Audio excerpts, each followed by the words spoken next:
Jacques. Bonjour Diane, encore une fois, merci d'être venu jusqu'ici. Bon, je vous en prie. Heureusement que vous avez la famille dans le secteur, c'est très bien. Oui. Ça. Les internautes qui nous aiment bien vont être une fois de plus agréablement surpris. Ça fera une soudure avec le mois d'octobre. Exactement. Alors, commençons. Eh bien, voilà, feu. C'est parti, commençons nos questions d'actualité de politique. Alors, ce sera pour le mois d'août essentiellement autour des attentats qui sont survenus. Oui, hélas. On connaît donc vos analyses sur les attentats et les terroristes téléguidés. Que dire de celui de Nice ? Je vais devoir me répéter, c'est ce qu'il y a d'extrêmement, je dirais pas curieux, mais démonstratif, c'est que tous ces attentats aboutissent au même résultat, c'est-à-dire progressivement permettre au pouvoir de resserrer nos libertés sous prétexte de sécurité. Alors quand on voit la sécurité qu'ils sont capables d'assurer aux Français, on peut dire qu'au moins, ils sont incapables. Ou alors ils le font exprès. Parce que tout de même, il y a deux faits dans cet attentat de Nice que j'ai tout de même signalé dans le communiqué que nous avons fait, qui est sur notre site, qui est sur les réseaux sociaux, qui a d'ailleurs provoqué pas mal de réactions positives, aucune négative, absolument aucune négative. Tous ces internautes retransmettant à leur liste d'amis le texte, etc., c'est vraiment extraordinaire. Donc il y a deux éléments fondamentaux. Premier élément, comment est-ce qu'il n'y avait pas de surveillance policière et pas de barrière pour empêcher n'importe quel véhicule de passer, à l'endroit où ça allait se dérouler là. Alors qu'on nous a dit l'inverse. Oui, attendez. Alors qu'on était en pleine obsession, fabriquée tous les jours un peu plus par les pouvoirs publics, de la menace islamiste. Donc, pas de surveillance policière. Pourtant, il était facile, au lieu de mettre les petites barrières métalliques qui sont renversées par n'importe quel véhicule, de mettre les blocs en béton que l'on met parfois sur les autoroutes pour détourner quand ils font des travaux, etc. Ça se pose et ça s'enlève très facilement. Mais le camion n'aurait pas pu passer. Alors, première observation, donc, ceux qui sont chargés de notre sécurité, c'est-à-dire les Valls et Cazeneuve, ministère de l'Intérieur, n'ont pas fait ce qu'il fallait. Quant à ce rigolo de Christian Estrosi, ex-maire de Nice et président de la région PACA, maintenant, après avoir bénéficié du soutien des socialistes, qui tout de suite après a fait sa grande gueule en disant « mais ça c'est pas sérieux, on n'a pas fait ce qu'il fallait », je regrette beaucoup, mais les services municipaux aussi, qui sont tout de même sous sa coupe. Celui qui est maire de Nice à sa place maintenant, c'est un de ses amis, il a été nommé avec son consentement, donc il est co-responsable aussi, au moins de l'ineptie des pouvoirs publics. Sinon, je répète, de la complicité pour aboutir au résultat que l'on a eu, c'est-à-dire l'attentat. Parce qu'il profite le crime, c'est toujours la même chose, je reviens toujours là-dessus. C'est toujours la même question. Donc ça. Deuxième élément, cette injonction insensée à la policière Sandra Bertin, qui était la responsable ce jour-là du service de vidéosurveillance de la ville de Nice, lui disant « il va effacer ça tout de suite ». Première chose. Elle n'obéit pas. Alors, scandale, panique. On lui envoie un texte que j'ai, qui sera publié dans le prochain numéro de la politique. J'ai le texte.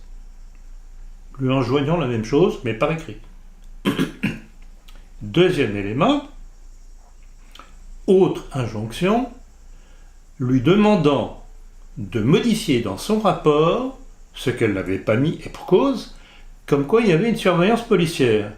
Et elle répond, je ne peux pas le faire, ce n'est pas sur mon écran de vidéosurveillance, donc je ne le fais pas. Alors vous vous rendez compte, avec ces deux éléments, pas de surveillance par où le camion est passé et pas de bloc béton, avec n'importe quel obstacle solide pour empêcher qu'il passe. Et cette panique du pouvoir public, essayant de modifier l'impression que ça commençait à donner dans le public, de cette soit incompétence, soit volonté de laisser faire l'attentat.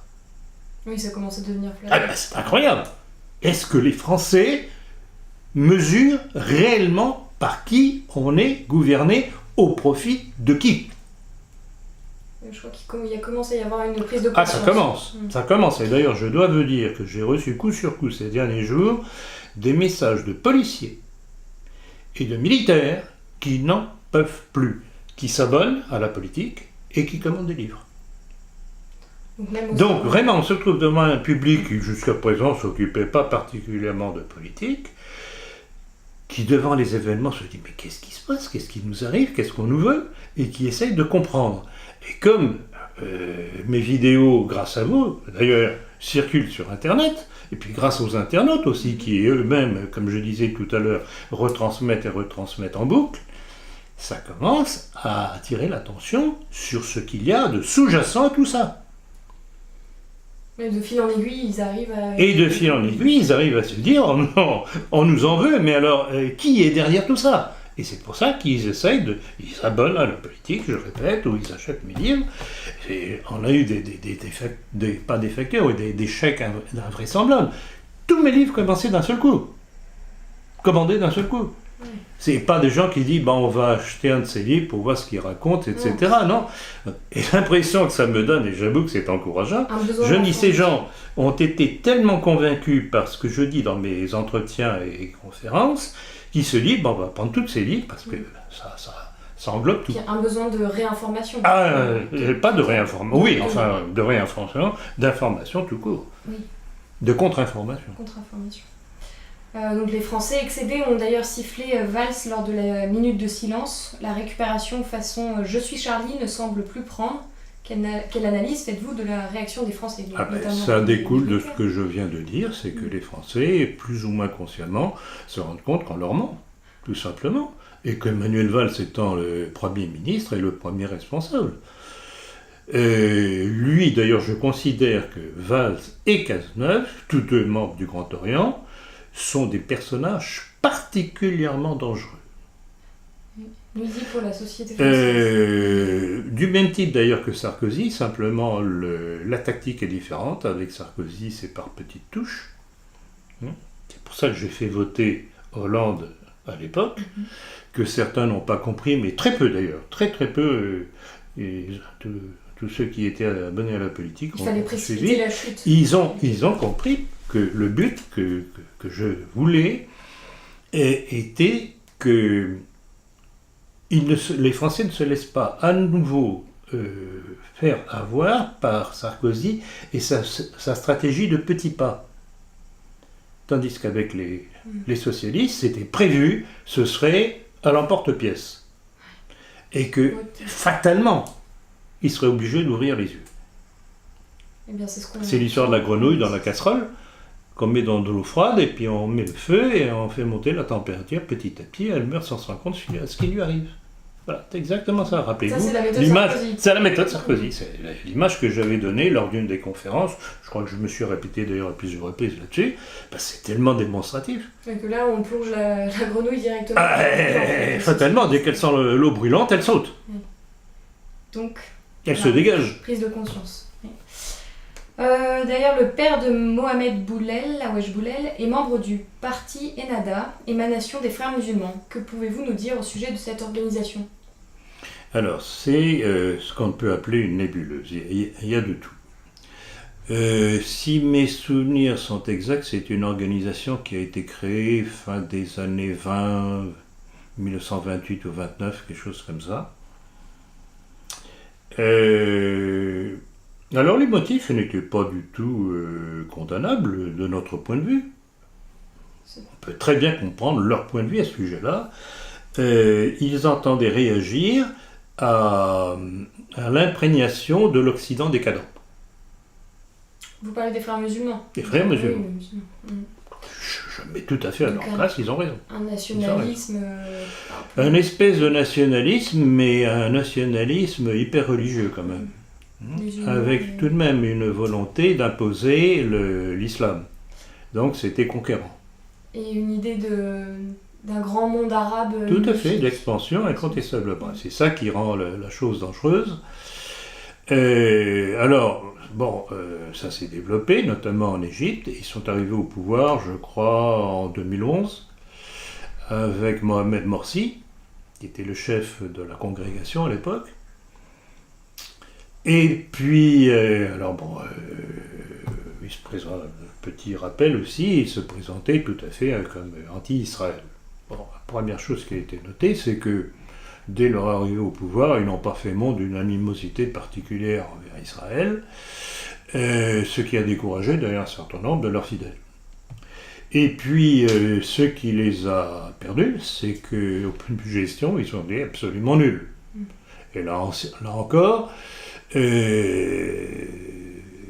le fait de défendre une religion n'est pas un garant de bonne gestion de l'économie d'un peuple.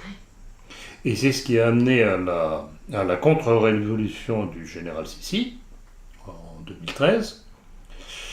Et chose curieuse, c'est toujours la même chose. Derrière ce que l'on a appelé ces révolutions orange ou le printemps arabe, etc., rappelez-vous, on trouve toujours le même main.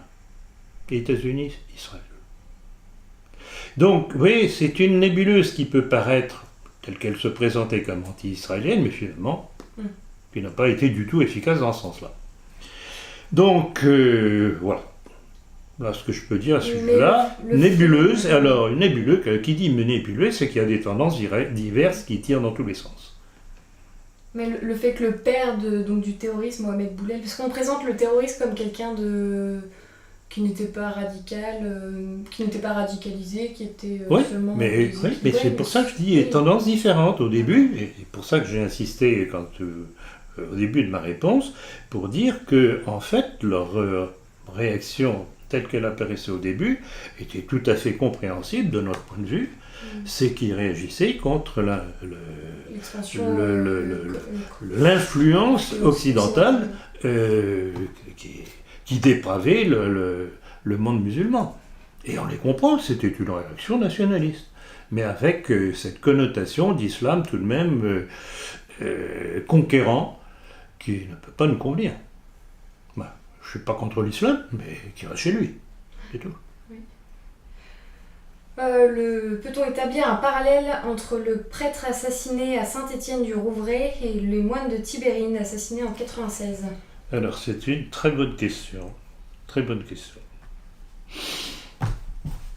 Et j'y ai pensé, j'ai pas de réponse. D'abord parce que l'histoire de l'assassinat des moines en Algérie, on n'a aucune certitude. Les indices, c'est l'État algérien, d'autres disent ce sont les milieux islamistes. Ce qui est sûr, par contre, ça a été la volonté d'écraser l'affaire de la part du gouvernement français, des Chirac à l'époque. Est-ce que Juppé n'a pas été mouillé aussi un petit peu dans cette... Juppé a été mouillé dans tellement de choses que bon. Donc, pour répondre à cette question-là, j'avoue que je ne peux pas y répondre, on ne sait pas qui a fait le coup, mais on peut aussi faire l'observation que c'était un crime atroce qui finalement servit à qui ? Toujours les mêmes, certainement. Lancer l'opinion publique occidentale contre l'islam, criminel, dont le résultat ne pouvait être que de rapprocher l'opinion publique occidentale d'Israël, comme si c'était Israël le recours contre l'islam. Alors que je regrette beaucoup, comme je l'ai expliqué à de multiples reprises, l'islam, dès le début de l'apparition du christianisme, a utilisé l'islam qu'il a fomenté par Mohammed, le même serviteur du grand rabbin de Médine, pour ne pas oublier ça quand même. Donc, encore une fois, à qui profite le crime ? Et alors, je vais rajouter une chose à laquelle j'ai pensé par la suite. Vous n'avez pas été surpris de cette quasi-concomitance, à quelques jours près, entre l'assassinat du père Hamel, tout de suite après l'attentat de Nice. Comme si c'était pour détourner l'attention. Une semaine près, quelque chose même pas, je crois. Enfin oui, peut-être une semaine près. Je me suis dit, mais c'est curieux. Alors, il y a une chose tout de même aussi qui m'a interpellé là-dedans, c'est que d'après ce qu'on a pu en lire dans la presse ou vu sur Internet, c'est que le père Hamel était très proche des milieux musulmans. Oui, il était... Qui leur avait cédé un terrain, je crois, etc., etc. Alors, pourquoi le prendre lui comme cible, alors qu'il avait absolument aucune animosité contre l'islam? C'est bizarre. Et là encore, on se dit, ce sont encore une fois des individus instables, manipulés. Manipulés par qui? En vue de quoi? Toujours la même chose. En vue de l'israélisation, l'israélisation de la France, a dit notamment le député, non c'est... Ah, quelle est cette personne qui a dit ça? Bon, oui, ils ont été plusieurs dans les médias à dire qu'il fallait israéliser le... Ah oui, mais c'est l'ancien ministre de la Défense, Hervé Morin, exactement, qui n'en rate pas une, celui-là. Il n'en rate pas une. Mais c'est le but. Mais vous voyez d'ailleurs, je l'ai mis dans le communiqué que nous avons fait sur l'affaire de Nice. J'ai rappelé justement cette citation, et tout concourt à la démonstration de ce que j'essaye de faire comprendre. C'est que tout cela, finalement, aboutit au bénéfice d'Israël. Alors, on en tire les conséquences que l'on veut, on regarde les choses en face où on se bouche les yeux et les oreilles, mais ça, c'est la réalité. À qui profite le crime? Et puis ça nous rappelle l'histoire du rabbin qui racontait l'histoire des petits coqs qui se battaient. Oui, bien sûr, exactement.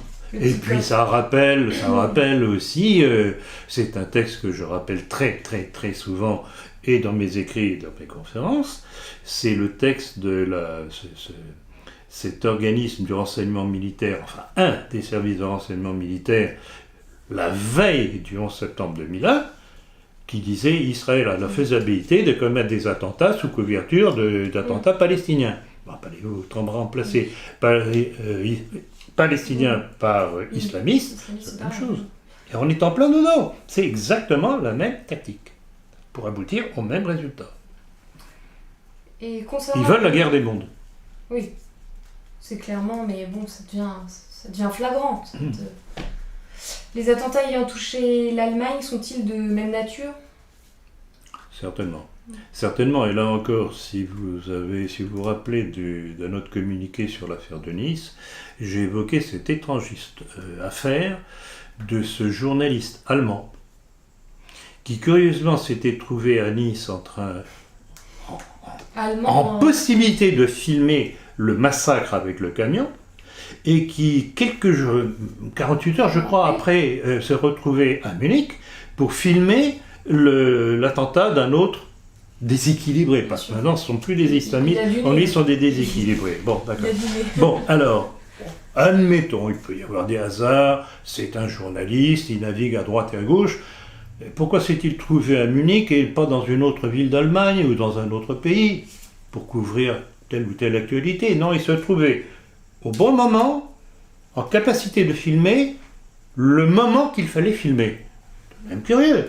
Et quand on apprend par ailleurs, c'est dans mon communiqué, que sa femme est une ancienne du Parlement israélien, ancienne du Shin Bet, c'est-à-dire le service de renseignement militaire israélien, on se dit tiens.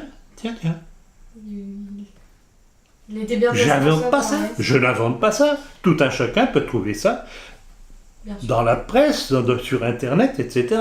Simplement, il faut faire le recoupement, parce qu'évidemment, ce n'est pas les médias, et même notre presse, comme on dit, qui vont faire les rapprochements. Eux font tête baissée dans l'anti-islamisme primaire. Mais ces actes terroristes, est-ce que ça pourrait pas donner des idées à d'autres musulmans qui ont on leur a inculqué un peu la haine du... Alors, il est évident que tous les instables peuvent être tentés de faire ça parce qu'on parle d'eux. Et alors, je voudrais tout de même revenir sur une chose, ça, c'est les deux individus qui ont fait le meurtre, qui ont égorgé le prêtre. Qu'est-ce qu'on nous a appris? C'est dans la presse, encore une fois. Qu'ils étaient bien connus des services de police, comme on dit habituellement, et qu'ils bénéficient d'une fiche S, tous les deux. Alors, voulez-vous me dire à quoi sert la loi sur le renseignement que nous a imposé un certain Manuel Valls? L'état d'urgence que le même nous a imposé, à quoi ça sert? Mais c'est contre les Français, c'est tout. Ça gêne pas du tout les terroristes. Et pire que ça, il avait un bracelet électronique. Et il avait un bracelet électronique. Bon, de toute façon, le bracelet électronique, j'ai jamais...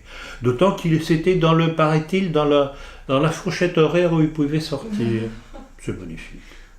Non mais, vraiment, il se moque des Français. Et donc ça en revient, on entend beaucoup parler en ce moment de l'état de droit. Ça, c'est soumission Moi, ça c'est loi, tarte à la crème, ça. État de droit. Pas d'état de droit, il y a le droit à se défendre, et simplement, quand on veut se défendre, il ne faut pas se tromper d'adversaire. Hein, et pas faire porter le chapeau à certains, alors que ce sont d'autres qui tirent les ficelles. Donc si la guerre entre chrétiens et musulmans est souhaitée par le monde juif, pourquoi les médias font-ils autant d'efforts pour ne pas stigmatiser, amalgamer les actes terroristes et l'islam, puisqu'on sait qui tient les médias notamment? Je comprends pas très bien votre question. Bon, en fait, à travers les médias, le monde juif détient, on le sait, une bonne partie des médias, c'est eux qui détiennent l'information. Pourquoi est-ce qu'ils font tout cet effort pour montrer les musulmans sous un... C'est-à-dire... Sous un mauvais jour. Sous un bon angle, enfin, quand on entend les interroger les musulmans. Enfin, bon, d'accord. Pour les Français, D'accord. Alors, à mon avis, il n'y a qu'une seule explication à cela.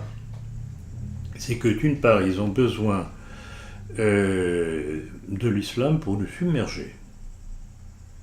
Ils ont besoin de l'immigration. Parce que, comme je l'ai dit à plusieurs reprises, si réellement c'est l'islam qui est criminogène, comme ça apparaît, tel qu'on nous le présente, pourquoi est-ce qu'on ne coupe pas l'afflux de tous ces migrants qui sont quasiment tous à 99% des islamistes, ou tout au moins des musulmans? On devrait couper, puisque c'est tout de même là-dedans que se recrutent les quelques individus qui périodiquement font des coups. Donc ça devrait commencer par ça. Ils ne le font pas. Donc ils ont à la fois besoin de cet islam pour nous submerger, et en même temps, et ça qui est très curieux, c'est l'histoire du boomerang, en même temps, ils se rendent compte que ça risque de leur retomber sur la figure. Et rappelez-vous un texte que j'ai cité d'un rabbin dernièrement, dans lequel il disait, bon c'est très bien, l'Europe va devenir islamiste, ça va disparaître, donc notre Edom, il disait, va disparaître, l'islam va le détruire, donc l'arrivée du Messie est proche, mais, disait-il, attention, il faut faire attention, espérons que cela ne se retourne pas contre nous. Parlant de cet islam, or qu'est-ce qui se passe justement dans toutes ces masses musulmanes, des œuvrés hauts, des banlieues? Mais ils sont antisémites.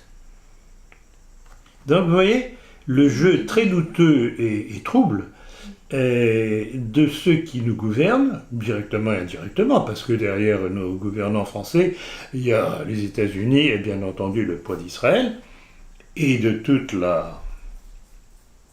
des médias, comme vous disiez, qui manipulent tout ça. C'est un double jeu. Un double jeu, double face, etc. Et donc si le monde juif voulait vraiment que les musulmans nous submergent, il aurait fallu ne pas faire des attentats. Là, ça commence à réveiller les Français, que là, vous le disiez vous-même, dans combien de temps ne serons-nous plus chez nous avec toute cette immigration légale? Mais vous avez raison, ce serait logique. Mais ils sont tellement obsédés par la volonté de nous détruire que pour eux, le seul moyen de nous détruire, c'est à la fois par la perversion des mœurs, etc., par les lois antinaturelles, mariage pour tous, etc., mais ils ont besoin aussi physiquement de nous submerger sous une masse contraire à notre religion. Mais justement, c'est pour ça que j'insiste bien, ils sont dans un dilemme. Ils veulent une chose et à la fois ils veulent le contraire. Oui, ça peut pas se... Je ne peux pas expliquer ça autrement. Se résoudre, cette histoire. Donc on accuse l'islam de vouloir créer un califat et que pour s'y prendre, ils utilisent la dissimulation, la taqiyya. Quel est votre avis sur cet objectif de l'islam? Bon, alors l'islam, c'est toujours la même chose. L'islam, c'est comme la chrétienté, il y a 36 000 visages. Oui. Hein. L'islam de l'Iran, de la Syrie ou même de Kadhafi était un islam qui pouvait s'entendre avec les autres religions. D'ailleurs, ça qu'on leur reproche entre autres, certainement. Dissimulation? Je vois pas en quoi il y aurait dissimulation. Les groupes extrémistes islamistes, ils avouent carrément la chose. Il n'y a pas de dissimulation. Là où il y a dissimulation, c'est dans la présentation des faits et des intervenants qui sont derrière, de la part de nos médias et de nos gouvernements successifs. Ça, oui, là, il y a dissimulation. Le journal L'Humanité affirme que le tueur de Berlin s'est inspiré du néo-nazi Breivik, créant ainsi un lien supplémentaire entre terroristes et extrême droite. Bien sûr, ils n'allaient pas rater l'occasion. Bon, alors, bonne question, encore une fois. Bonne question. Mais je voudrais, petit rappel, qui était... comment il s'appelait Breivik. Hein? Je ne sais plus son nom, Breivik. Oui, Breivik. Qui était Breivik? Un instable qui était affilié à une loge maçonnique. On l'a signalé dans la politique à l'époque. Tout à fait. Hein? Donc, encore une fois, l'impression qui se dégage de tous ces intervenants, quelle que soit leur origine, bon, il n'était pas musulman lui, c'est qu'on utilise des gens instables pour faire un coup en les persuadant que ça va avoir une incidence dans le sens de ce qu'ils pensent vouloir défendre. Et là encore, c'était un carnage. Et alors, à quoi ça a servi ce carnage? Mais à diaboliser l'extrême droite, en Suède, tout simplement. Mais personne n'a diabolisé la maçonnerie alors que... Et personne n'a diabolisé la maçonnerie, et j'ai publié, c'était dans la politique, j'ai publié la photo de Breivik en grand apparat de costume maçonnique avec le tablier et tout le tralala. C'est pas une invention. Je n'ai pas trouvé ça n'importe où. C'est dans les médias que je l'ai trouvé. Ou sur Internet, je ne me rappelle plus.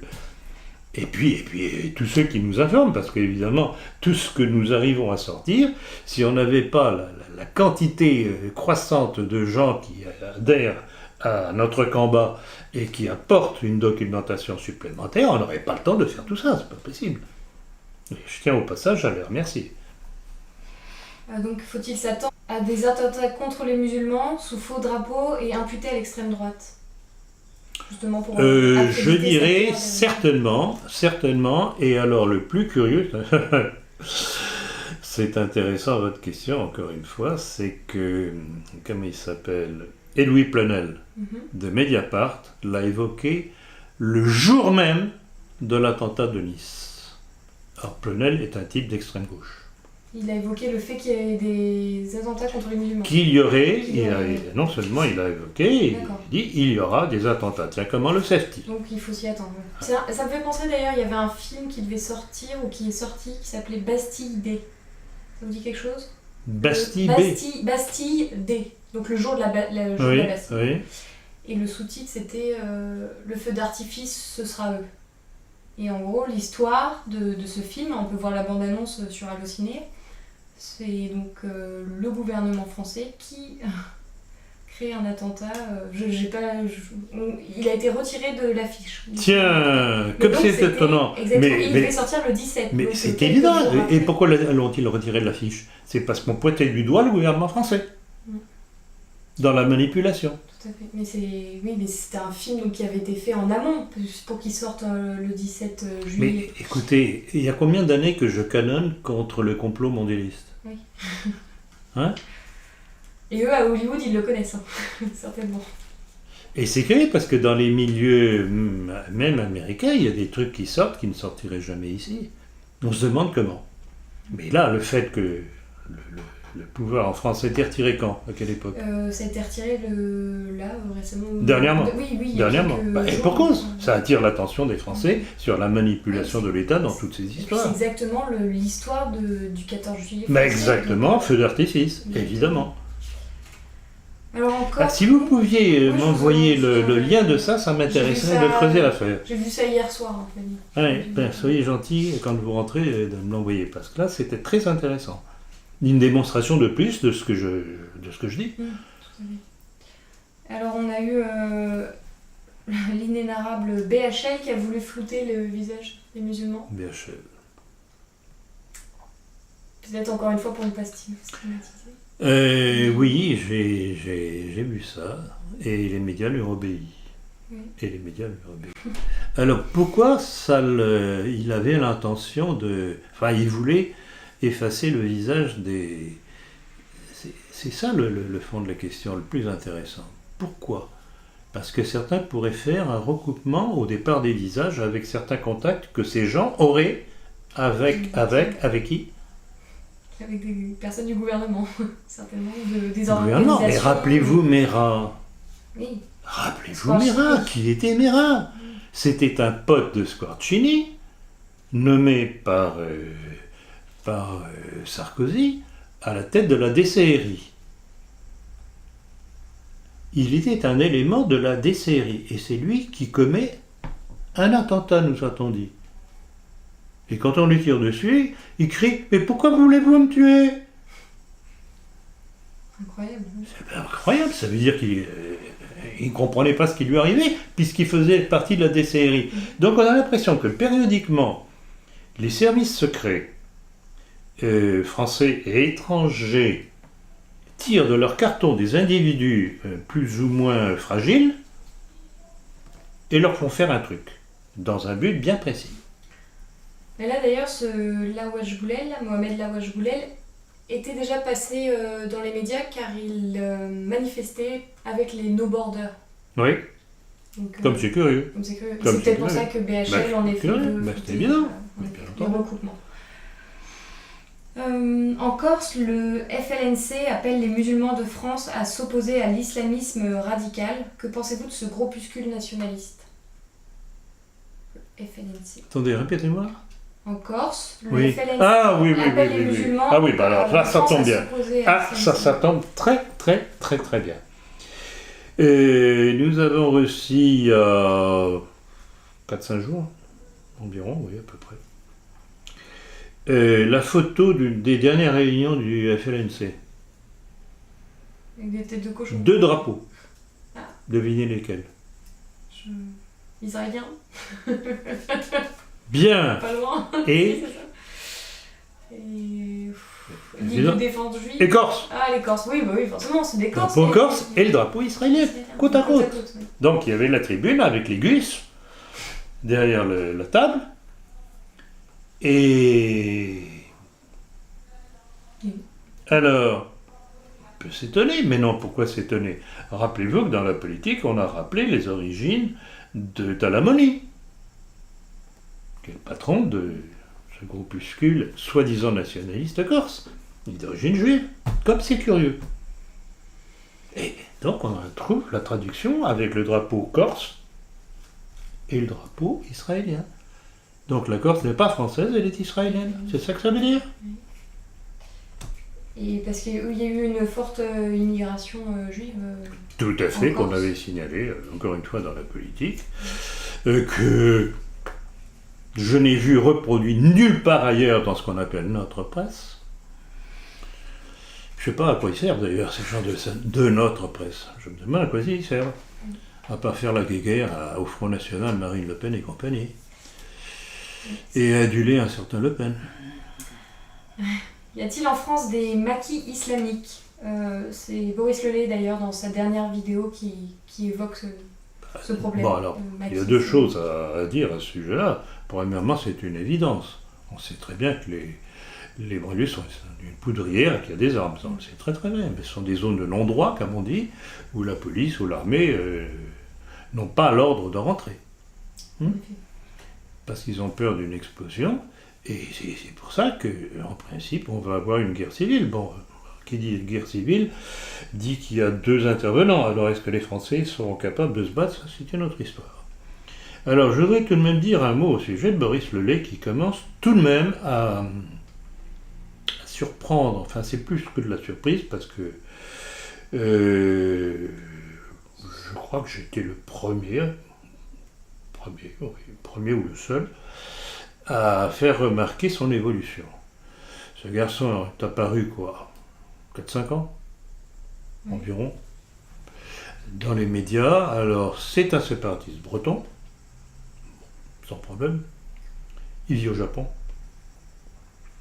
Et il a commencé à se faire connaître en faisant des émissions contre le mondialisme. Donc jusque-là, rien à dire. puis, petit à petit, son discours a évolué et c'est devenu quasiment de l'anti-islamisme primaire.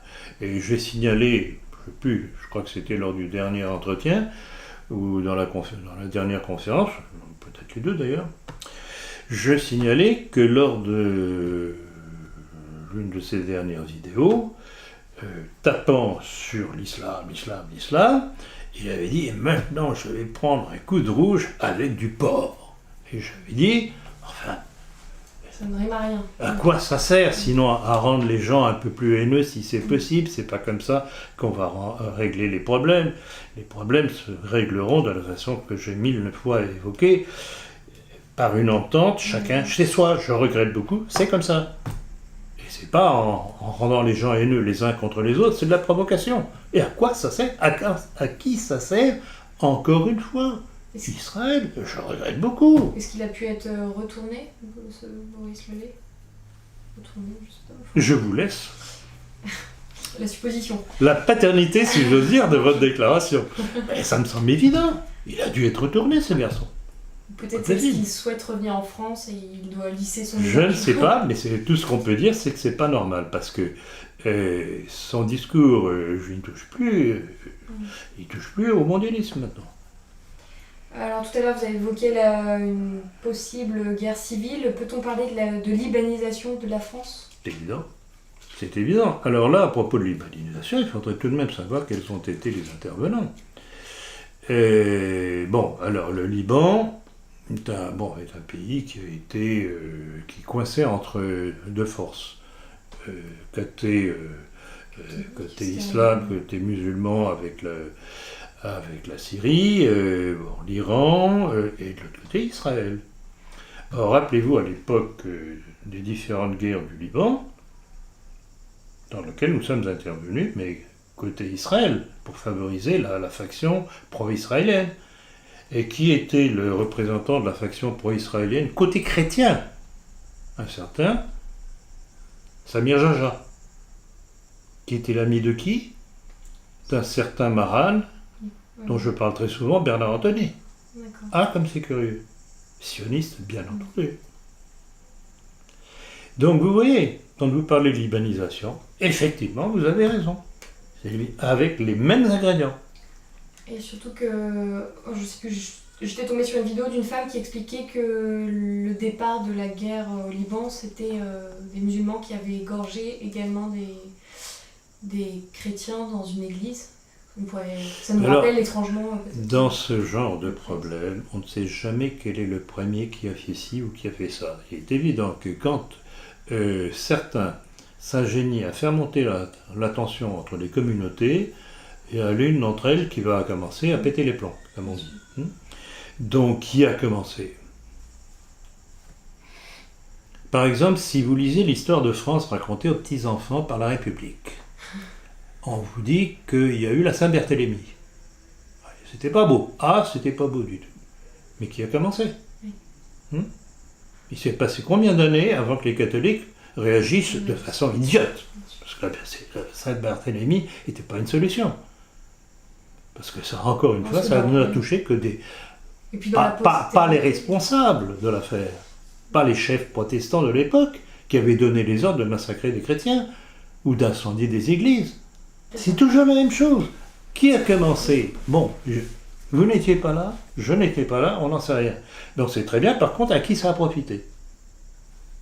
Comme c'est curieux. Il n'y a pas de guerre de religion, a dit le pape. Toutes les religions veulent la paix. Quel commentaire vous inspire les paroles du pape François? Je dirais, il me fatigue. Il est un peu ambigu.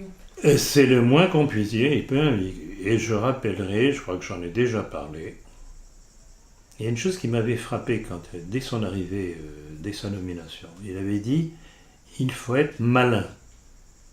Alors, je me suis dit, tiens, qu'est-ce qu'il veut dire par là?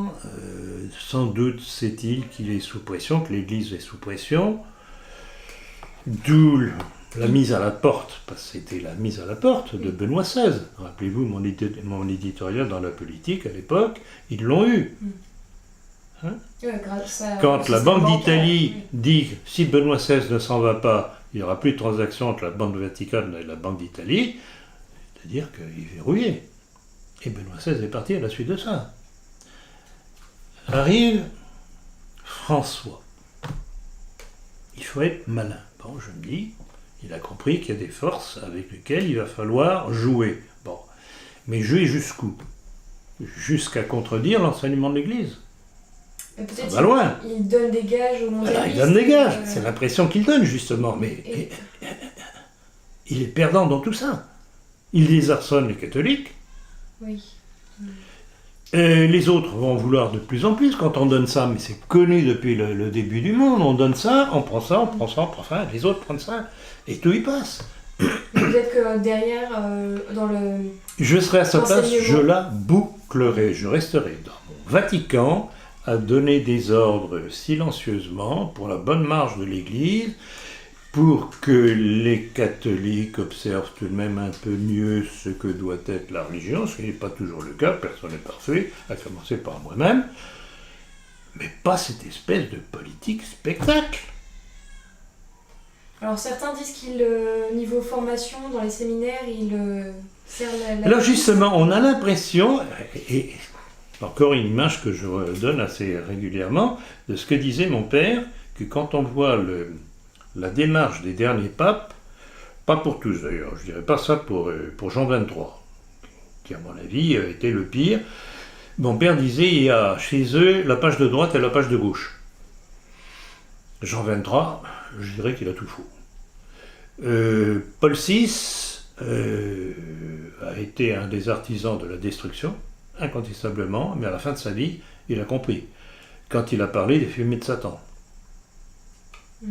Qui a fumé de Satan, hein, quand il constatait justement le résultat de sa politique, bon, donc, il a tout de même relevé qu'il s'était fait avoir. Benoît XVI, son pontificat a été certainement le même mauvais des derniers papes modernes, c'est certain. Il a remis pas mal de choses, il a tout de même supprimé cette fausse notion de l'excommunication des évêques des cônes, qui n'a d'ailleurs pas servi à Écône à se protéger, puisqu'Écône maintenant est complètement miné de l'intérieur, avec un ministre des Finances, si on peut dire, qui est juif et sioniste, Maître Crasse. J'en ai parlé dans mon livre « Tradition ou Révolution ». Ceux qui veulent se documenter là-dessus, ils vont en découvrir de belles et de pas mûres. Et c'est pour ça que Benoît XVI a été mis à la porte. Et puis... Alors, on l'a attaqué sur tous les points, qu'il était pour l'homosexualité, etc., etc. Rappelez-vous qu'il avait même son secrétaire qui était homosexuel, c'était son petit ami. Mais c'est du n'importe quoi. Où sont les preuves? Non, des accusations.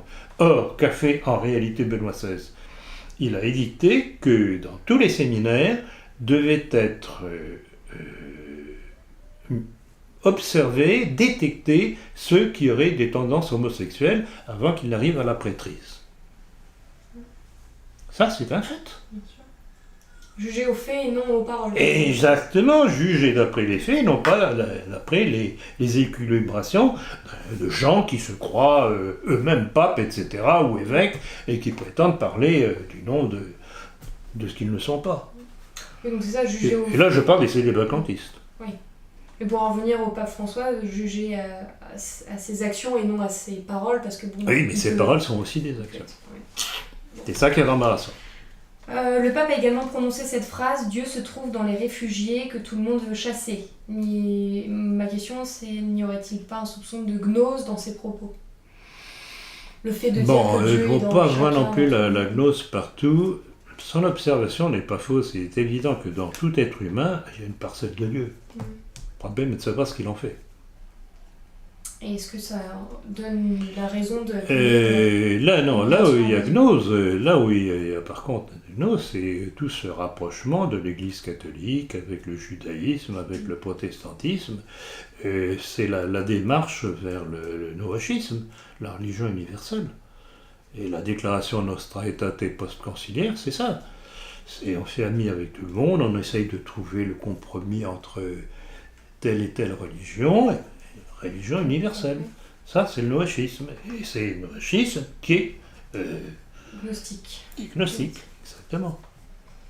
Alors pour en revenir nos milieux nationalistes. Julien Rochdy, ancien des FNJ, pense que la France perdra la guerre contre l'islam à cause de la faiblesse des Français face à l'injustice.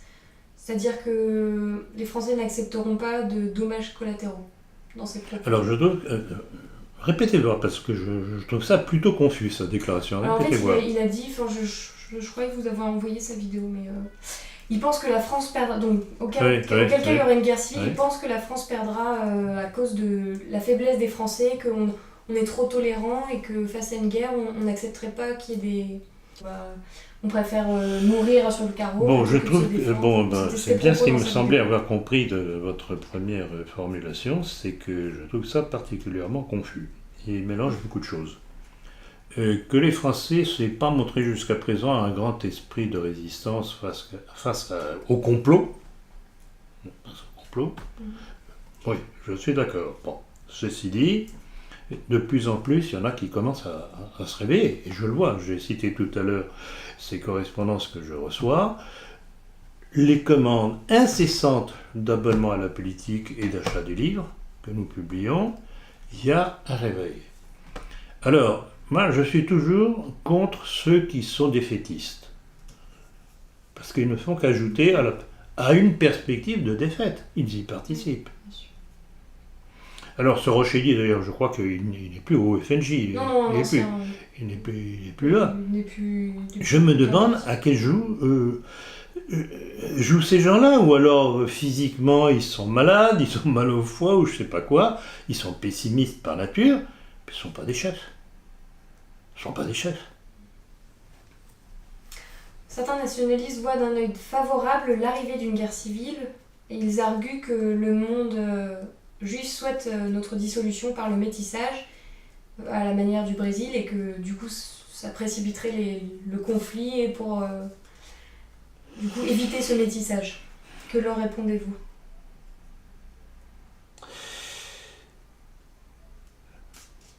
Bonne question. D'abord, quel nationaliste ? Parce qu'il y a dans les milieux nationalistes aujourd'hui un certain nombre de gens qui se prétendent nationalistes et qui ont des comportements, y compris sexuels, absolument inadmissibles. Je ne vais pas dire les choses en clair, parce que c'est trop ignoble. Ceux qui m'entendent, vous voyez très bien ce que je veux dire. On y a fait allusion dans le dernier numéro de la politique. Alors, ce sont des matamores. Guerre civile, c'est bien. Mais ce seront les premiers à afficher le camp comme d'épée. Ils n'ont aucune structure morale, intellectuelle. Ils ne font que de la provocation. Et c'est pour ça que je canonne depuis déjà un certain temps contre un certain nombre de responsables de l'ex-œuvre française devenus Parti nationaliste français qui ne méritent pas son nom. Et je pèse bien mes mots et je sais que ceux que je vise vont entendre ce que je viens de dire. Et je les mets au défi de faire le ménage chez eux. Parce que nos mises au point sur eux ne cesseront pas. Eh bien, c'est dit. Henri de Lesquen crie au complot, la cabale des dévots de... Alors, je le cite, pardon, il crie au complot. Il dit « La cabale des dévots de Tartuffe Tuelois est fomentée en sous-main par les nazis néo-païens et anti-chrétiens de TV Liberté. » Il a écrit ça sur Twitter. Pouvez-vous revenir sur cette crise déjà interne à Radio Courtoisie et puis bon... Bon, alors premièrement, je suis surpris de sa présentation parce que c'est pas tout à fait ça. Les premiers noms qui sont apparus de cette levée de bouclier contre les déclarations quelque peu antisémites, mais alors primaires de Lesquen que vous connaissez, on en a parlé dans la politique, je crois qu'on l'a évoqué lors de derniers entretiens. Quand il se réjouissait, enfin pas qu'il se réjouissait, qu'il s'étonnait que des rescapés de la Shoah aient pu vivre jusqu'à 90 ans et plus, que Simone Veil était grosse et en bon état à plus de 90 ans, c'était d'une élégance remarquable. Bon, alors évidemment il s'est fait taper dessus. Mais ceux qui ont été les premiers à réagir, c'est pas les gens de la nouvelle droite. C'était qui? C'était un certain Bernard Anthony, c'était un certain Daniel Amiche, même tendance, c'était Jeanne Schmitt de présent journal cathosioniste, comme je dis, c'était un certain nombre d'individus comme ça, qui ont réagi sur ces déclarations antisémites de Lescun, mais qui n'avaient pas réagi quand Lescun se réjouissait que la Révolution avait aboli les corporations. Vous voyez, c'est soi-disant contre-révolutionnaire. Ça ne les dérangeait pas. Que Lescun ait pu se frotter les mains, que la Révolution avait fait du bon travail. Mais c'est fabuleux. Donc tout ça, on est dans un marais, avec des gens qui naviguent dans toutes les eaux possibles et imaginables. Apparemment, il n'y a pas eu de suite, parce que je n'ai pas entendu dire que Lescun ait été mis à la porte, puisqu'il demandait son exclusion. À mon avis, tout ça va se tasser gentiment. Chacun gardera sa bonne petite émission pour continuer à mentir aux Français. Vous savez pourquoi j'appelle Radio Courtoisie l'opium des nationaux. Et d'ailleurs, en s'appelant nationaliste, une fois de plus, on ne peut pas être nationaliste et républicain. Ben, c'est pas possible, c'est pas possible, c'est antinomique. C'est pas possible. C'est une inculture politique ou une volonté de mensonge. Donc je continue mes questions à nouveau. Donc là sur la France, pour venger l'attentat du 14 juillet, François Hollande souhaite intensifier les frappes sur l'État islamique en Syrie. Pourquoi l'ingérence de la France n'est-elle pas remise en cause ? Exactement. Exactement, mais là encore je répéterai la même chose. S'il veut réellement répondre aux attentats pour éviter qu'il y en ait d'autres, la première chose à faire, c'est de couper l'arrivée de ces immigrés, migrants, appelons ça comme on voudra, pour la plupart musulmans. C'est un vivier, ça. Donc il dit, je vais faire la guerre. Hein, Hollande ? Chef de guerre. Mais il va faire que braquer un peu plus un islam extrémiste, c'est évident. Et alors, il ne faut tout de même pas se moquer du monde, mais l'aviation française sert à quoi ? Comme l'aviation américaine. Ils bombardent qui en Syrie et en Irak ? Les civils, essentiellement. Et ils bombardent les civils ou les troupes de Bachar el-Assad. Hein ? Parce que tout de même, avant que la Russie n'intervienne et fasse le travail réellement, eh bien l'État islamique s'étendait. J'ai cité il y a quelques mois auparavant, 6 mois, même pas, peut-être moins que ça, un article de Wall Street Journal, le journal capitaliste par excellence, Wall Street Journal, avec une carte qui montrait l'expansion de l'État islamiste, malgré les frappes américaines et françaises. Alors, ça faisait l'effet inverse. Alors, faut pas se moquer du monde quand même. D'ailleurs, le cimentier Lafarge paye une taxe à Daesh pour continuer son exploitation du sol. Quelle devrait être la position de l'État face à cette entreprise ? Alors, votre question amène 2 types de réponses. Premièrement, est-ce vrai ? Premièrement, d'après ce que j'en sais, il y a eu un démenti de Lafarge. On peut toujours faire des démentis, c'est pas une preuve absolue. Mais il y a tout de même eu une enquête parlementaire, toute récente, je crois que ça date de juin, qui a exonéré Lafarge de cette accusation. Or, qui avait lancé cette accusation ? Le journal Le Monde. Qui tient le journal Le Monde ? Pierre Berger. Oui, exact. Qui est Pierre Berger ? Juif. De quel... Homosexuel. Oui, homosexuel, et puis quelques petites ascendances que vous imaginez. Donc vous voyez, oui. Dès qu'on gratte un tout petit peu, c'est tout de même incroyable.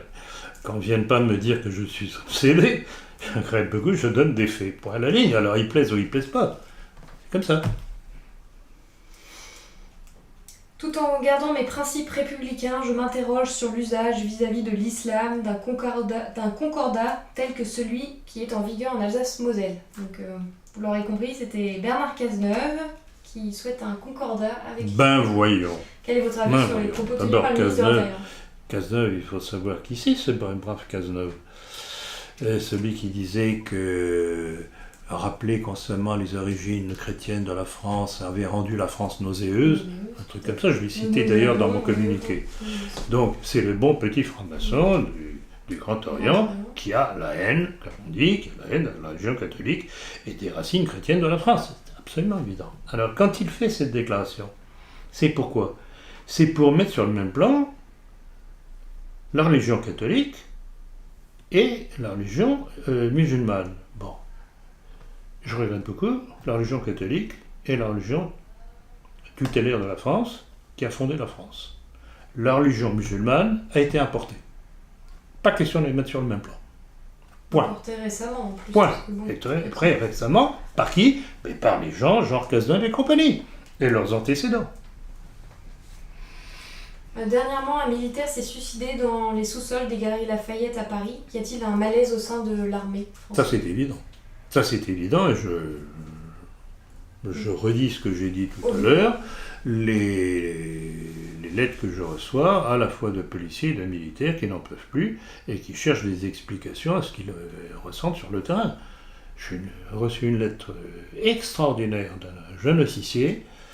Évidemment, je ne donnerai pas son nom, mais on va en publier certains extraits dans le prochain numéro de la politique. Il y a incontestablement une prise de conscience.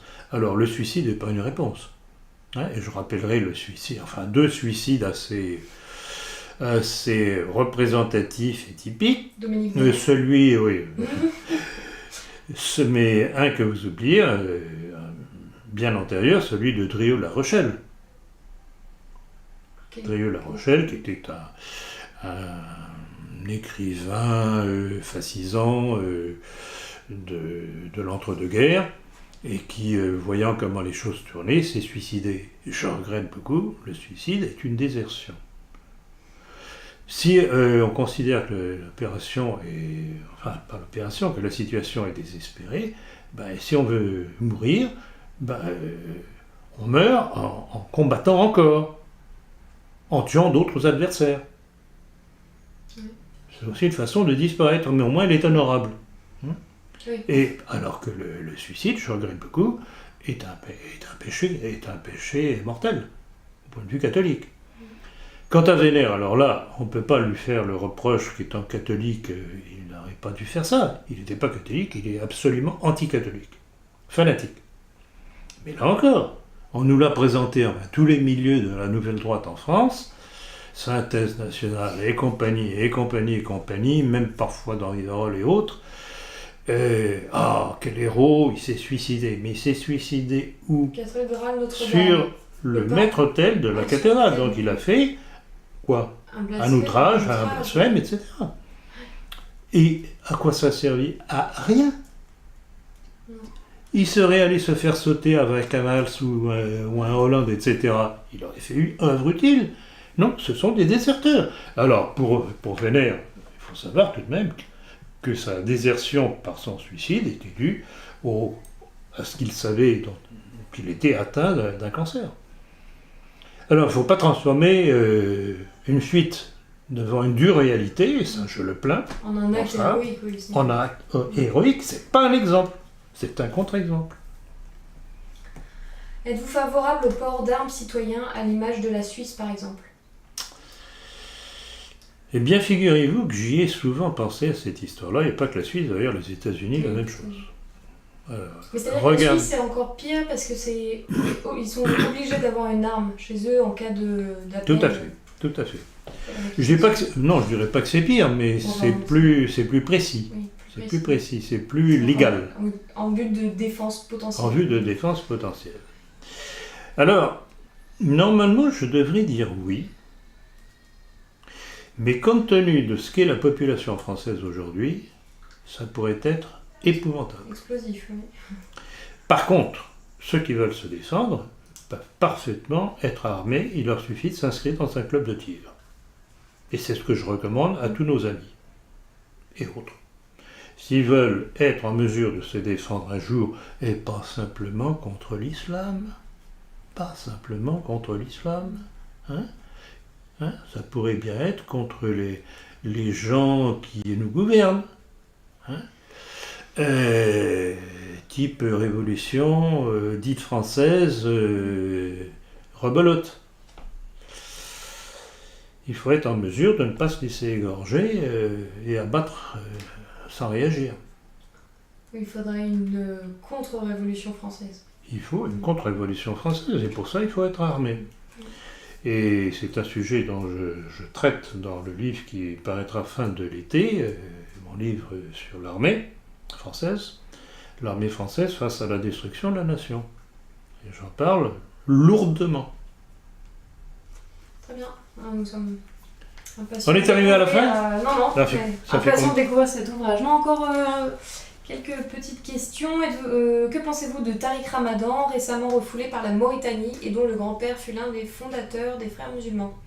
Je ferai la même réponse que lorsque vous m'avez posé la question sur les Frères musulmans. Il représente une des branches, incontestable. Alors, il y a des choses qui sont intéressantes chez lui. Il y a des critiques qu'il fait qu'on peut faire nous aussi, vis-à-vis de l'Occident, c'est évident. Mais le problème, c'est qu'il y a une volonté de suprématie chez eux qu'on ne peut pas accepter. Oui. Ou alors on l'accepte chez eux. Mais lui, il a une volonté de réformer l'islam, un islam mondialiste un peu. Oui, c'est curieux. C'est là encore nébuleuse. Nébuleuse.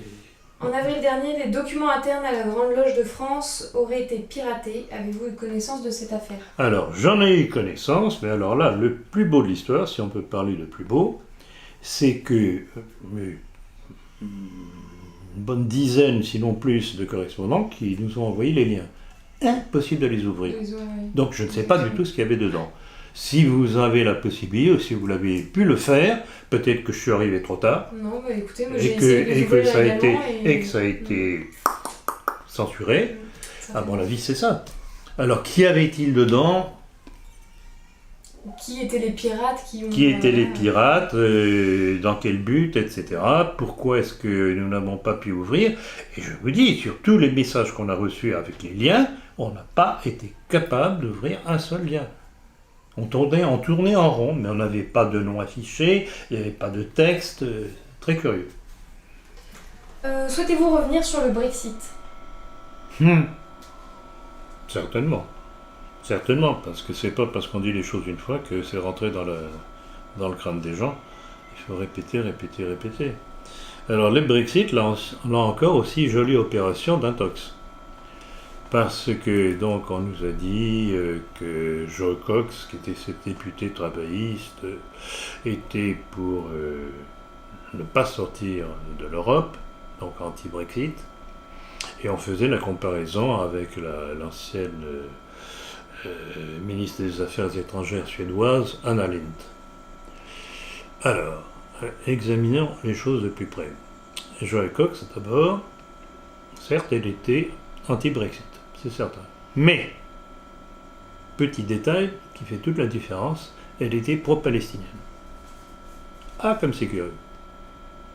Et alors, la comparaison avec Anna Lindh, aussi très curieux, on nous l'a présentée comme aussi pro-européenne.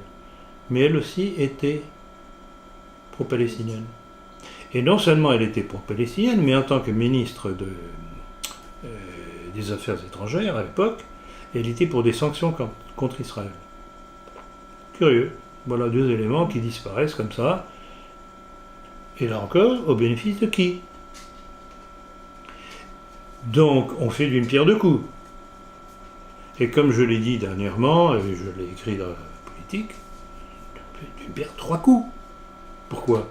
Parce que l'assassin de Joe Cox, on nous l'a présenté comme un nazi américain.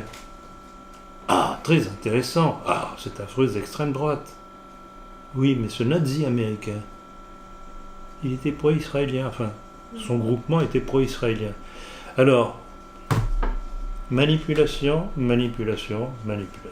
Voilà. Voilà la bulle. Petite épingle dedans.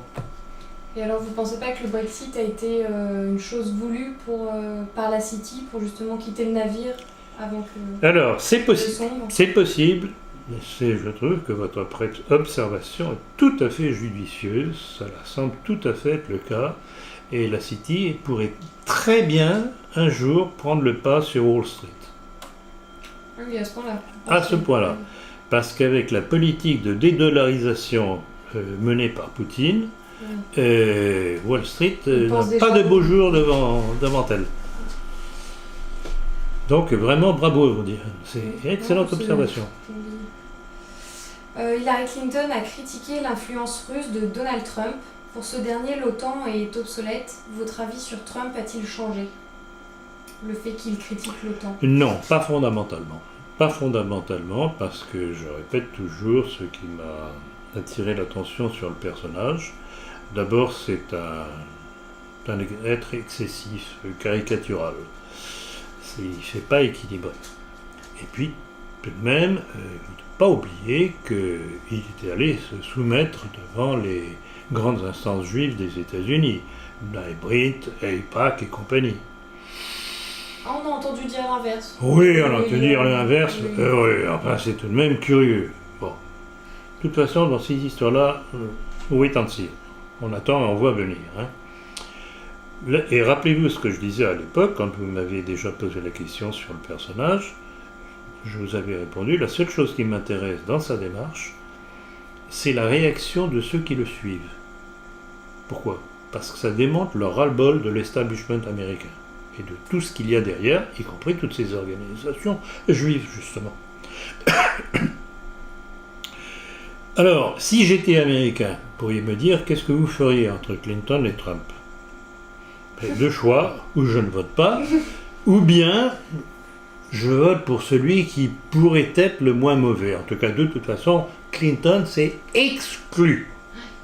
Oui, c'est vraiment Exclu, c'est Israël à puissance 1000. D'abord, elle est juive, pour commencer. Ah Faut oui, savoir. Ah, j'ignorais.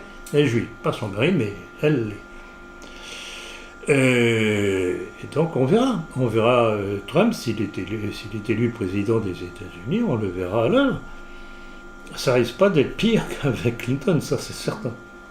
Et ce qui est curieux avec Trump, c'est qu'on entend dire qu'il est indépendant des mondialistes parce qu'il a une énorme fortune. Mais Alors rappelez-vous ce que j'avais dit justement quand vous m'aviez posé la question, je pense que c'était lors du dernier entretien, non l'avant-dernier entretien à Paris. J'avais dit une chose qui m'étonne, la première chose qui m'a surpris quand j'ai vu les réactions fanatiques contre lui, c'est que, étant donné qu'il peut faire sa campagne du fait de son poids financier, comment se fait-il qu'apparemment ses entreprises ou son entreprise n'en souffrent pas?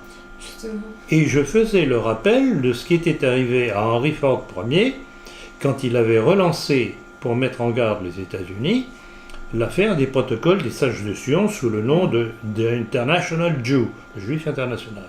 Eh bien, les milieux juifs l'avaient cisaillé dans ses entreprises. Son entreprise automobile, son entreprise de presse, etc. Oui. Il avait été obligé de se soumettre. Comme ils savent Et faire. dans la mesure où je ne constate pas qu'il arrive la même chose à Trump, je me dis méfiance. Et surtout qu'un internaute nous a communiqué un lien qui se reporte à qui contrôle Donald Trump en anglais. Et on a notamment Michael Aboud, qui est son directeur de communication. Qui contrôle qui, vous avez dit? Le titre c'était Who Controls Donald Trump? Qui Ah oui, contrôle oui, Donald oui, Trump? oui, oui. Et on avait toute une liste, mais il y avait plus d'une vingtaine de personnes et c'était quasiment que des juifs. Séfarades, Paul H. Leitner, qui est le plus gros prêteur de sa banque, c'est son banquier. Sheldon Adelson. Ça, il faudrait nous envoyer ça, Diane. Michael Cohen, Gilles Deser, qui est le président de la Trump Desert Development, donc c'est sa société immobilière. Voilà, même ceux qui font sa campagne finalement. N'oubliez pas quand vous rentrez Ouais, je vous de transmets nous tout envoyer ça. Et là, c'était un lien d'un internaute. Ouais, très bien. On remercie. 3 soldats tués en Libye. Donc voilà, pour finir sur Trump, donc méfiance. Donc 3 soldats tués en Libye, la France reconnaît y mener des opérations. Pourquoi le gouvernement n'a-t-il pas souhaité divulguer cette information? Parce que le gouvernement français s'est fait prendre la main dans le sac, tout simplement.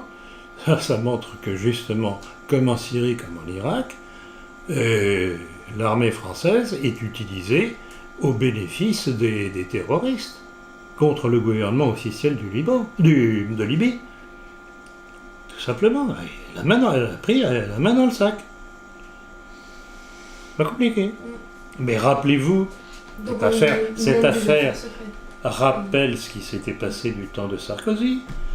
Quand il y avait eu, on avait dit 8 militaires français des forces spéciales françaises, d'autres avaient dit près d'une vingtaine, etc., qui a été fait prisonniers par l'armée syrienne de Bachar el-Assad, parce qu'ils étaient à côté des insurgés. Donc la France, comme les États-Unis, travaille pour le terrorisme de Daesh et compagnie. Et qui est derrière? Quel est le patron de Daesh? Sinon un certain al-Baghdadi, alias Samuel Elliott, comme l'a révélé Snowden dernièrement.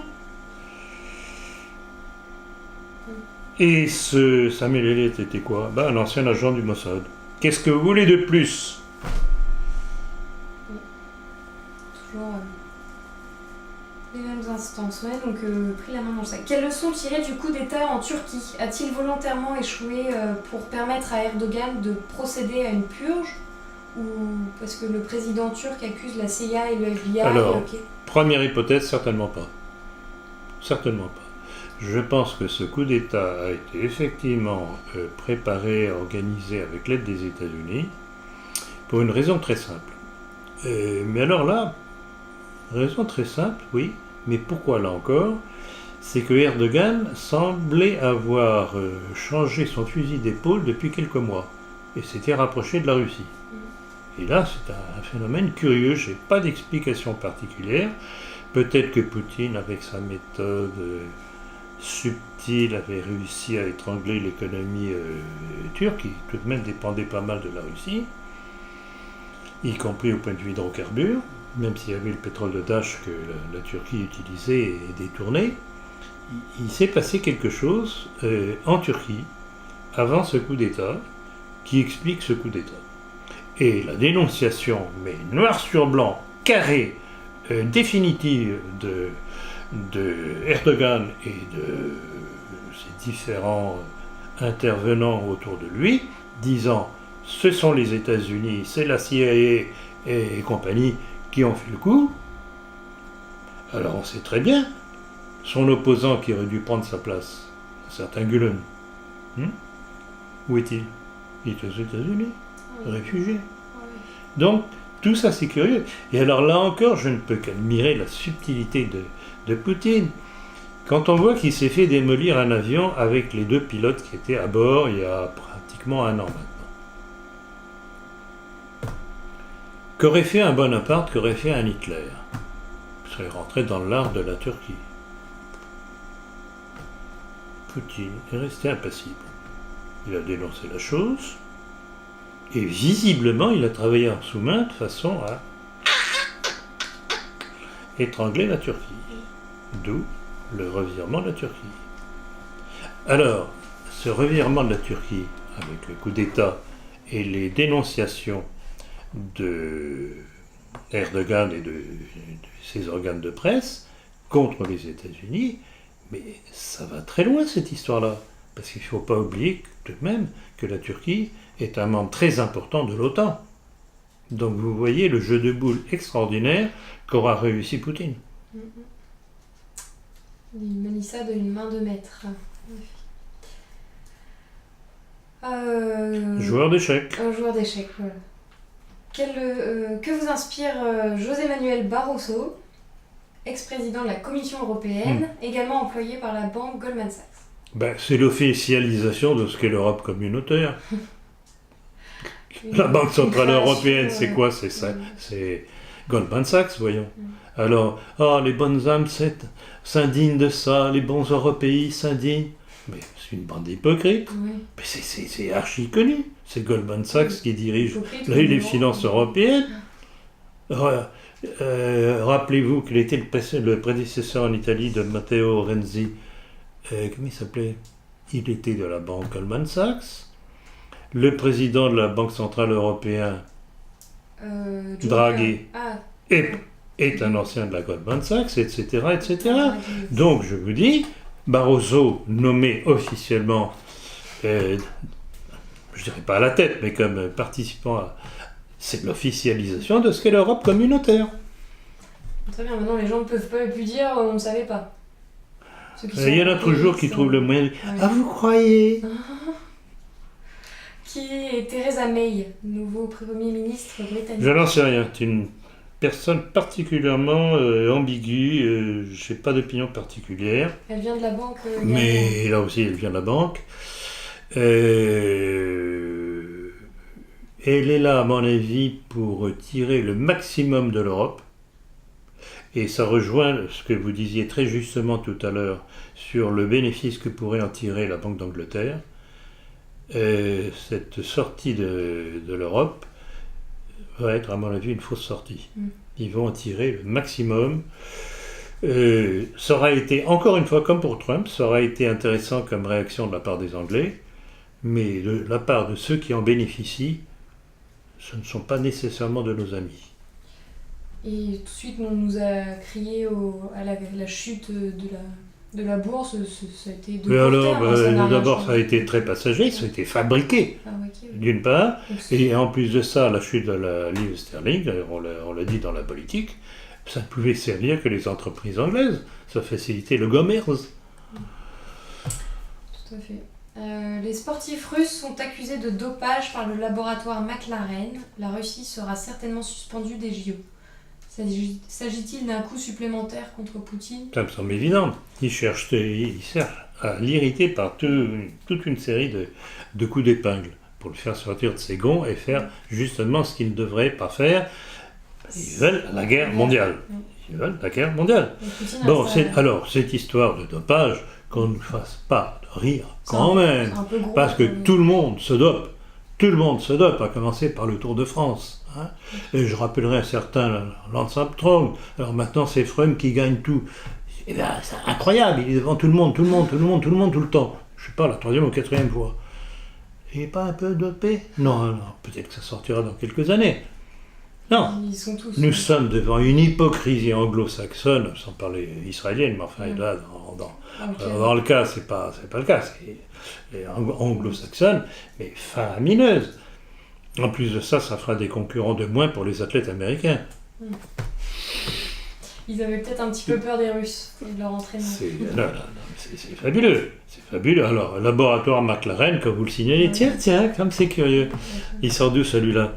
Américain. Et rappelez-vous, toute la campagne contre, comment il s'appelle, l'ancien président du football européen, là, Blücher, je ne m'en rappelle plus, Suisse, qui entretenait d'ailleurs de très bons contacts avec Poutine. Hein, ils ont réussi à l'écarter. C'est venu des États-Unis, cette histoire-là. Comme c'est curieux. Se disant qu'il aurait eu reçu des pots de vin. Ah oui, d'accord. Bon, peut-être. Parce que les autres sont blancs comme neige, bien sûr. Oui, sont blancs comme neige, oui. Hein, comme la dope. Comme la dope, c'est de la neige aussi. Quand on sait ce qu'ils font comme trafic de drogue entre l'Afghanistan, le Kosovo, pour inonder les pays européens. Oui, c'est un commerce très focus. J'en parle dans mon livre, le complot mondialiste. Hein. Il y a la trilogie, Afghanistan, Barzai, les services américains et le Kosovo. Kosovo qui a été fabriqué de toutes pièces par les Américains et qui sert de relais mafieux au sein de l'Europe islamique. Je crois que j'ai une future question sur le Kosovo. Ah non. Mais d'ailleurs, pour une autre trilogie qui rapporte un commerce fructueux, il y a l'armement en premier, en second, les drogues, justement, et en troisième, le trafic humain, je crois. Tout à fait, trafic d'organes. Le nombre de Serbes qui ont été enlevés. Et même le commerce d'humains, voilà, tout à fait. Migrants, le nombre d'adultes et d'enfants serbes enlevés pour trafic d'organes à des opérations qui se font en Israël. Ah tiens, c'est curieux. Oui, ça vous récupérez de l'argent. On est en plein mensonge perpétuel et en pleine barbarie. Pleine barbarie. Alors la Lituanie veut annexer la région de Kaliningrad, qui est une région russe. Quelles en seraient les conséquences géopolitiques? C'est magnifique. Ils veulent refaire le coup du couloir de Danzig, qui a été un des une des amorces de la Deuxième Guerre mondiale. Le corridor de Danzig, c'était quoi? C'était l'Allemagne qui voulait récupérer dans le territoire de Danzig une population allemande, qui avait été, si mes souvenirs c'est exact, c'est à cause de la défaite allemande en 14-18, qui avait eu partition au bénéfice de la Pologne, etc. Enfin, un micmac invraisemblable, on dirait qu'ils avaient tout fait pour pousser à terme l'Allemagne à réagir et à provoquer une deuxième guerre inter-européenne. Donc, l'histoire de Kaliningrad que vous soulignez, très justement, mais c'est vraiment du copier-coller de l'affaire de Danzig.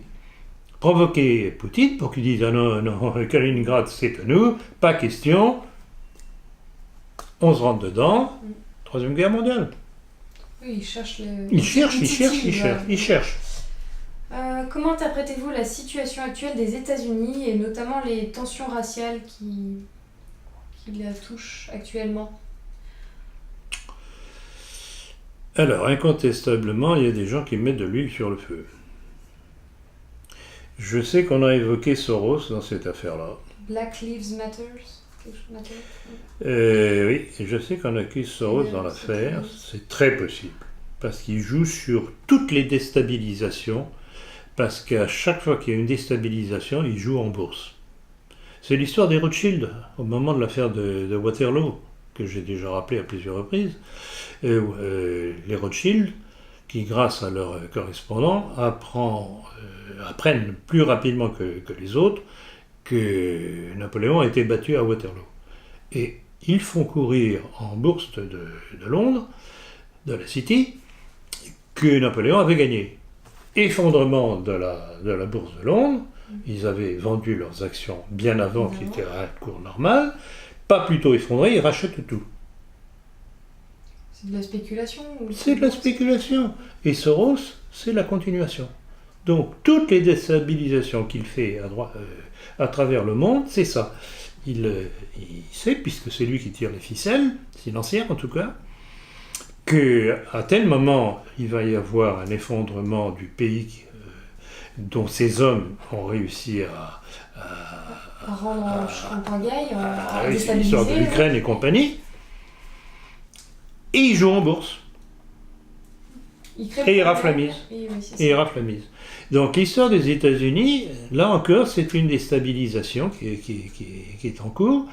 L'histoire de ces snipers noirs qui ont descendu 3 ou 4 policiers américains, ça me lance perplexe. Qui a tiré réellement? C'est bizarre, ça. Je sais pas, il y a quelque chose dedans. Alors, il y a autre chose aussi à signaler.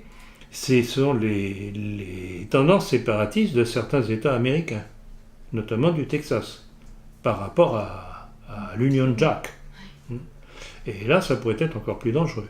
Parce que si les États-Unis se mettent à être morcelés, ça va être intéressant. Continuons sur des questions un peu plus historiques. Pouvez-vous revenir sur l'affaire Gladio? Sur quoi? L'affaire Gladio, qui peut rappeler... Oh, l'affaire Gladio, mais je dirais qu'on est en plein dedans. Alors, l'affaire Gladio, alors, ceux qui veulent se documenter plus avant, c'est dans mon livre Le complot mondialiste. L'affaire Gladio, c'est une chose très curieuse, très intéressante, ignoble, venue des milieux de l'OTAN. Une entreprise de l'OTAN, en pleine guerre froide, et là, on voit la correspondance entre cette époque et notre époque. Qui fallait-il diaboliser à l'époque? L'Union soviétique, le communisme, l'ours, avec ses grandes mâchoires. Et donc, il y a eu des officines qui ont été chargées de promouvoir des attentats pour donner l'impression que c'était des milieux soviétiques qui les faisaient.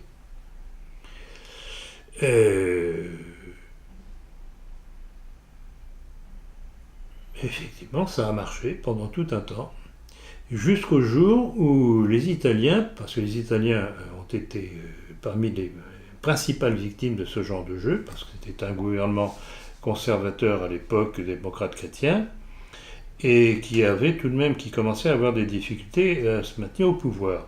Et Gladio a aidé ce gouvernement conservateur démocrate chrétien à se maintenir au pouvoir avec ce genre d'attentats. Rappelez-vous tous les attentats qu'il y a eu, l'attentat à la gare de Rome, etc. Ça a été très sanglant. Jusqu'au jour où le pouvoir italien, enfin un pouvoir relativement indépendant italien, notamment le président de la République, Francesco Cossiga, dont j'ai parlé à plusieurs reprises, tout ça c'est dans mon livre Le complot mondialiste, ont demandé une enquête parlementaire. Et ils ont découvert, le Ponto Rose, que c'était des attentats fabriqués par l'OTAN. Justement pour pouvoir rassembler les milieux dits de droite, en utilisant parfois, et vous allez voir à quel point ça rejoint une des questions que vous avez posées tout à l'heure, donc notre situation d'aujourd'hui, utilisant des éléments d'extrême droite pour ces coups. Et je cite une des déclarations de Francesco Cossiga, président de la République italienne, c'était dans le Corriere della Sera, la date je ne me rappelle plus, mais vous trouverez ça, disant, accusant nommément l'OTAN d'avoir fabriqué ces attentats. Donc vous voyez la correspondance avec notre époque. Oui, c'était l'extrême droite hier et aujourd'hui c'est les musulmans. Voilà. Et Non, enfin, c'était via l'extrême droite utilisée comme vecteur, mais non, la correspondance se fait entre l'Union soviétique et les musulmans. Le danger qu'ils voulaient dénoncer, c'était l'Union soviétique, qui allait envahir l'Europe, etc. Et aujourd'hui, les musulmans qui veulent envahir l'Europe aussi. Mais le problème, c'est que si les musulmans envahissent l'Europe, c'est parce que nos gouvernements, téléguidés par Washington, la font envahir. Donc, vous voyez, on est en mensonge perpétuel, mais des mensonges à étages différents. C'est passionnant à étudier. C'est un millefeuille, oui. Et du coup, la leçon à retenir, c'est surtout l'attentat sous faux drapeau dans ces deux affaires. False flag. Ce sont des Américains, c'est Paul Watson, je crois, qui a sorti l'expression, le premier. Opération sous false flag, c'est-à-dire sous fausse bannière. Et ça rejoint cette citation que je donne de ce service de renseignement de l'armée américaine, le Mossad à la faisabilité, attribuant au Mossad des attentats sous fausse bannière, bien entendu, pour faire croire que c'était des milieux palestiniens. Et c'est répétitif, et ça marche. Mais ça commence à marcher de moins en moins, parce que quand je vois les réactions sur les réseaux sociaux, le nombre de gens qui remettent en question toute cette affaire-là à partir du 11 septembre, ça change. C'est de la nouvelle opinion. D'où votre réflexion tout à l'heure, comment se fait-il que Valls soit fait huer par les... quand il est apparu je ne sais plus où, le réflexe Charlie Hebdo ne fonctionne plus. Mais oui, parce que les gens commencent à se rendre compte qu'on leur ment. Il serait temps qu'ils aillent encore plus loin. Que pensez-vous de la période al-Andalus qu'a connue la péninsule ibérique au Moyen-Âge ? Est-ce qu'elle n'est pas un mythe accréditant le vivre ensemble ? Donc cette période de bonne entente religieise oui, c'est intéressant comme question. Existait. Je ne dirais pas que c'est le vivre ensemble, on est bien obligé de vivre ensemble. C'est-à-dire que l'Espagne catholique à l'époque n'était pas assez forte pour reconquérir l'Espagne. Les autres se sont installés, ont créé cette espèce de protectorat musulman dans le sud de l'Espagne. Ça a été une cohabitation bon gré mal gré. C'est tout. Est-ce qu'il y avait bon gré mal gré. Est-ce qu'il y avait réellement une dimitude comme on entend parler actuellement Je regrette beaucoup, mais enfin, quand on lit le livre que j'ai déjà cité à plusieurs reprises de Jean Lombard, sur les causes de l'invasion musulmane en Espagne, ce sont les milieux juifs qui l'ont financé. Curieux. Oui. Chaque fois qu'il y a un coup contre la chrétienté, depuis l'émergence du christianisme jusqu'à aujourd'hui, on trouve une influence juive talmudique, financière, militaire, tout ce qu'on voudra, par personne interposée. Chaque fois. Et je rappellerai le titre du livre de Anna Zacharias, que je cite aussi très souvent, son livre, le titre du livre, c'est « Islam, création juive ». Ça mérite d'être clair. Et pour revenir sur la période à l'Andalous, les intellectuels juifs la voient souvent comme une période bénie, un paradis, un peu de leur époque. Le sud de l'Espagne n'est pas désagréable, c'est évident. Mais encore plus c'est quand évident. Sous leur contrôle, mais évidemment.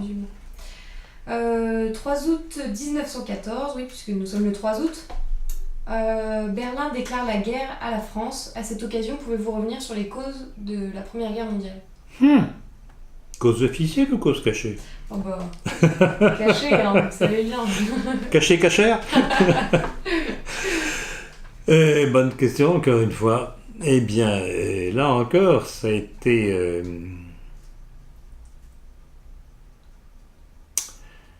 Ça a été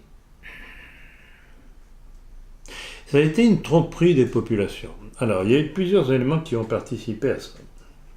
Il y a eu l'anti-germanisme forcené de Charles Maurras, qui a imprégné incontestablement les milieux de droite français et l'armée française, qui, évidemment, voulait récupérer l'Alsace-Lorraine. Bon, ça c'est très fait. On peut le comprendre, mais là où c'est tout de même, et ça a été dommageable, c'est qu'ils n'ont pas perçu au bénéfice de qui ça allait se tourner. Et je vais rappeler ces 2 textes que j'ai cités dans la maçonnerie. Il y a quasiment tout dedans. L'un c'était Jean Lebé, en tout cas Lebé, j'en suis sûr, le prénom, j'en suis pas absolument sûr, mais je vais peut-être le retrouver tout de suite d'ailleurs.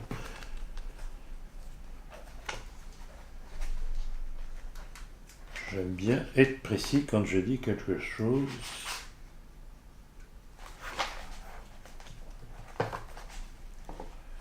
Le plus simple pour les internautes serait d'acheter la maçonnerie. André Lebé, franc-maçon, qui était l'une des autorités maçonniques françaises à l'époque, qui avait fait cette déclaration au sujet de la guerre de 14. La lutte actuelle est la continuation de celle qui s'est ouverte en 1789. C'est assez clair. C'est assez clair, je donne les références. Et l'autre déclaration faite à la conférence maçonnique de Lisbonne du 13 mai 1917, en pleine guerre de 14-18, du grand maître du Grand Orient du Portugal, Magalhães de Lima, disant « La victoire des Alliés doit être le triomphe des principes maçonniques ».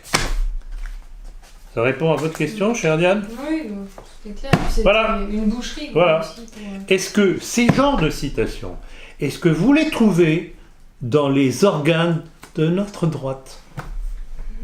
Non. À quoi servent-ils? C'est vrai qu'ils ont... À quoi servent-ils? Ils ont une certaine réticence à dénoncer la maçonnerie, ça c'est... Ou s'ils la dénoncent, de façon imbécile, en tapant dessus, mais sans donner des références.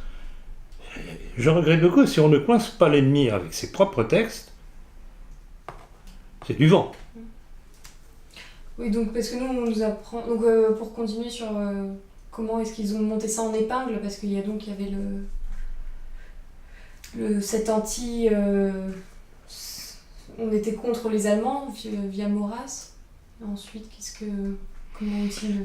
Donc dans cette affaire, dans cette guerre fratricide de 14-18, on a voulu affaiblir les principales nations européennes en les lançant les unes contre les autres. C'est absolument évident. La suite allait se poursuivre avec la Deuxième Guerre mondiale pour la même raison. Et tout ça, c'était déjà la démarche du complot mondialiste. Puis la décolonisation, puis l'immigration-invasion, etc., etc., etc. Puis le terrorisme en France. Tout ça, ça participe du même plan. Si on ne veut pas le comprendre, bien, ne venez pas vous plaindre, vous n'aurez pas le temps, quand vous serez égorgé. Et égorgé par des gens qui apparaîtront comme des islamistes et vous ne saurez même pas qui aura tiré les ficelles. Qu'est-ce que le sens de l'histoire ou l'historicisme? Une arnaque. Une arnaque intellectuelle, absolument. C'est pour donner l'impression au peuple que c'est fatal, qu'il faut se soumettre. Il n'y a pas de sens de l'histoire, il y a une logique de l'histoire, et surtout une logique des principes. Quand, pour une raison X ou Y, par la victoire d'un clan, des principes sont imposés à la société, ils vont dérouler des conséquences. Bonne ou mauvaise selon les principes. C'est la logique de l'histoire. Ce n'est pas le sens de l'histoire. Par cette logique de l'histoire peut s'inverser le jour où il y a une contre-révolution qui inverse ces principes. C'est pour ça que l'histoire est en dents de scie. Et contrairement à ce que disent certains, oui, mais c'est l'histoire en dents de scie. Mais elle est en dents de scie pour une raison précise. C'est qu'à un moment donné, ce sont certains qui gagnent, à d'autres, ce sont d'autres qui réagissent et qui gagnent. C'est tout. Alors que donc le sens de l'histoire fait dire, bon, bah, c'est les mœurs, c'est comme ça. Ah oui, les mœurs, l'évolution. Mais qui a poussé à l'évolution des mœurs? Rappelez-vous mon livre « Évolution de la société » ou « Complot contre la société » où je donne toute la liste, quasiment année par année, de toutes les décisions prises par les différents gouvernements français pour détruire pan par pan l'héritage chrétien de la France, par des lois permissives, etc. Il y avait interdiction de sauna gay, etc. On ouvre les sauna gays, mais 36 000 choses. Tout ça, ça a été bien répertorié dans ce livre. Mais donc, on pourrait voir une certaine fatalité aussi, à se dire ça fait 2000 ans que c'est toujours les mêmes qui en veulent à la chrétienté. Ben évidemment, c'est évident, il y a une constante. Il y a une constante, c'est ce que je ne cesse de dénoncer, justement. Alors qu'est-ce qu'on fait devant cette constante? On se plie en disant, ah oui, c'est une fatalité. On dit non, c'est une volonté. Et contre une volonté, il faut une autre volonté. Ce que les cathos d'aujourd'hui n'ont pas. C'est pour ça que je les fustige autant.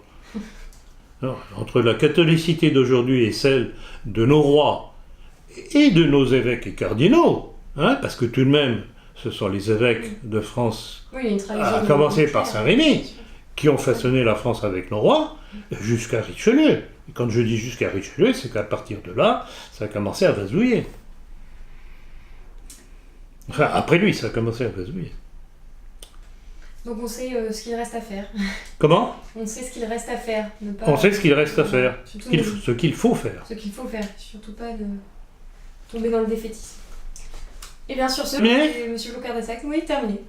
Eh bien, merci Diane. Et bon, je sais que vous n'attraperez pas la grosse tête, mais j'aime vos questions parce qu'elles sont pertinentes et ça permet d'aller au fond du problème et de mettre le bistouri là où ça fait mal. Et j'aime. Très bien, je vous remercie. Merci à vous Diane.